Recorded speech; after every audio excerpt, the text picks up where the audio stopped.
వార్తా ఛానల్లో కానీ ఎక్కడ చూసినా కానీ అవి ఇప్పటిదాకా మాట్లాడుకున్నాం. బట్ సింపుల్ ఆన్సర్స్ కొన్ని ఫ్యాక్ట్ చెక్స్ కోసం అని చెప్పేసి మీకు ముందర కొన్ని క్వశ్చన్స్ పెడుతున్నాను.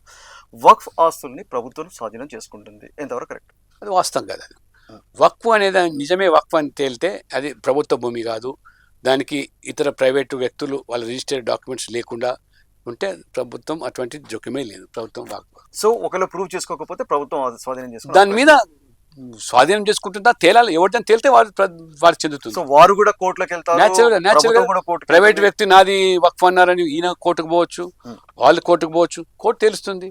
అంతే తప్ప ఈ ఉమ్మీది రావడం కారణంగా వక్ఫ్ చెందిన సగం ఆస్తులను ప్రభుత్వం లాక్కుంటుంది అన్న ప్రచారం తప్పు. అది 100% తప్పు. అది రెండు, సర్వే కమిషనర్ తీసేశారు కాబట్టి, కలెక్టర్ ప్రమేయం తీసుకొచ్చింది కాబట్టి వక్ఫ్ కు సంబంధించినటువంటి అధికారాలు మొత్తం పోతాయి వక్ఫ్ ఆస్తుల మీద. ఏం కాదు. అది ఇప్పుడు కలెక్టర్ ఆజమాయిషీలో ఉన్న రెవెన్యూ డిపార్ట్మెంట్ రెవెన్యూ సిస్టమ్ అవుతుందో అన్నీ కూడా ఇప్పుడు డిజిటలైజ్ అయ్యి ఉన్నాయి కాబట్టి అందులో వాళ్ళది వక్ఫ్గా క్లెయిమ్ చేసేది ప్రైవేట్ ఆస్తులుగానో గవర్నమెంట్ ఆస్తులుగా ఉంటే డెఫినెట్గా సర్వే చేసి బౌండరీస్ చెప్పొచ్చు. ఇది మీది కాదు, ఇది గవర్నమెంట్, ఇది మీది కాదు, వక్ఫ్ కానీ చేల్చొచ్చు. కాబట్టి గవర్నమెంట్ పర్వ్యూలో ఈ రెవెన్యూ రికార్డ్స్ ఉన్నప్పుడు రెవెన్యూకి అథారిటీ ఉంటుంది కాబట్టి there should be a surveyor from government side. అది వ్యాలిడ్గా. ఇంకొక స్ట్రాంగ్ ప్రచారం నడుస్తుంది ముస్లిం సమాజంలో కూడా. కొంతమంది ప్రచారం తీసుకొస్తుంది ఏంటంటే ఈ కొత్త ఉమ్మీద్ చట్టం అయిన తర్వాత ముస్లిమేతరులు మెజారిటీగా మారుతారు.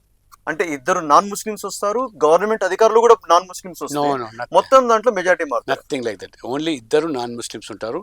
మిగతా 21 ఇంతమంది ఉన్నారు. సెంట్రల్ 21 మంది స్టేట్లు మెజారిటీ ముస్లిం వర్గీయులు మాత్రమే అందులో ఉంటారు. సో అందులో పస్మందా ముస్లిం ఉంటారు, షియా ఒకరు ఉంటారు, ముస్లింలో వివిధ వర్గాల సభ్యులుగా ఉంటారు. ఒకే వర్గం సంబంధించిన వాళ్ళు ఉండరు. ఇప్పటిదాకా అలాంటిది ఏమీ లేదు. ఒకే వర్గం ఉండే ఇప్పుడు అన్ని వర్గాలకు ప్రాధాన్యం కల్పిస్తారు. అందులో నాన్ ముస్లిమ్స్ ఒక ఇద్దరు ఉంటారు, మహిళలకు సంబంధించిన ఇద్దరు మహిళలు ఉంటారు, మన పస్మందా ముస్లిం ఉంటారు, షియా ఉంటారు, బోహరా ఉండొచ్చు, అట్లా రకరకాల కలిపేసి ఉంటుంది. అంతే తప్ప ముస్లిమేతరులు మెజారిటీ అవుతారు అన్నది మాత్రం వాస్తవం కాదు. అనుకోవటం. ముస్లింలు వ్యక్తిగత భూముల్ని కూడా ప్రభుత్వం స్వాధీనం చేసుకుంటుంది. ఎట్లా చేస్తారండి? ముస్లిం వ్యక్తిగత భూములు ఎట్లా చేసుకుంటారండి? వాళ్ళ ల్యాండ్స్, వాళ్ళ డాక్యుమెంట్స్ వాళ్ళకు ఉన్న తర్వాత ప్రభుత్వం ఎందుకు చేసుకుంటుందండి? నీ దగ్గర భూమి ఉన్నప్పుడు నీది ప్రభుత్వం ఎట్లా చేస్తుంది? అంటే ఇది కూడా వక్ఫ్ కింద ఇంతకుముందు చేశారు కాబట్టి వక్ఫ్ ఆస్తి ఉంది, ఇది మేము లాగేసుకుంటామని చెప్పి అట్లా లాగనికి లేదు కదా. ఇప్పుడు ఆయన దగ్గర డాక్యుమెంట్ పేపర్స్ ఉన్నప్పుడు ఆయన క్లెయిమ్ ఆయన ప్రూవ్ చేసుకుంటాడు. ఆయన ఇప్పుడు మీ ముస్లిం అంటే మీ ప్రాపర్టీ డాక్యుమెంట్ ఉంది కదా, డాక్యుమెంట్ ప్రూవ్ చేస్తే how can government interfere? You can go to the court. తర్వాత నేను చెప్పాను కదండి, సోషల్ మీడియాలో చాలా మటుకు ప్రచారాలు నడుస్తున్నాయి. ఇంకొక క్వశ్చన్ ఉంది, వక్ఫ్ భూమి రిజిస్ట్రేషన్ కాకుంటే అసలు రిజిస్ట్రేషన్ కాలేదు, వక్ఫ్ పైన ల్యాండ్స్ ఏమీ లేవు, మొత్తం టోటల్ భూములని ప్రభుత్వమే స్వాధీనం చేసుకుంటుంది. అట్లా లేదు. వాళ్ళ దగ్గర ఏదో ఎవిడెన్స్, ఏదో ప్రూఫ్, ఏదో డాక్యుమెంటేషన్ వాడు చూపించాల్సి వస్తుంది. అవన్నీ కూడా న్యాచురల్గా అటువంటి ప్రూఫ్స్ ఉంటే డెఫినెట్గా ప్రభుత్వ జోక్యం ఉండదు.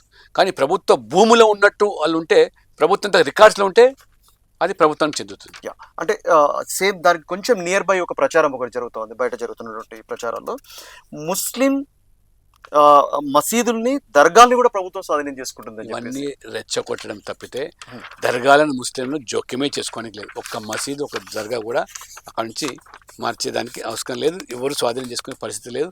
ఊరికే మీరు నిజంగా పోయి ప్రభుత్వ భూమిలో రేపు పోయి జెండా పెట్టింది మాది అంటే దాన్ని ఇవాళ గవర్నమెంట్ దాన్ని కంటెస్ట్ చేస్తుంది.